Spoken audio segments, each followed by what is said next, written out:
لما فيديو isku xuga nasiibka ayaynu tusayaaba labada video mid waa kan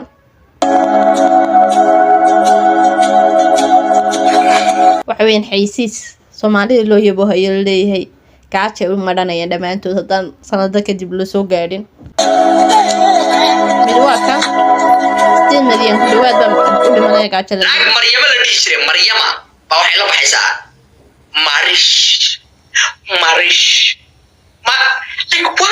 why is you raynaysaa waan ku ogahay magacaaga Maryama la dhahaa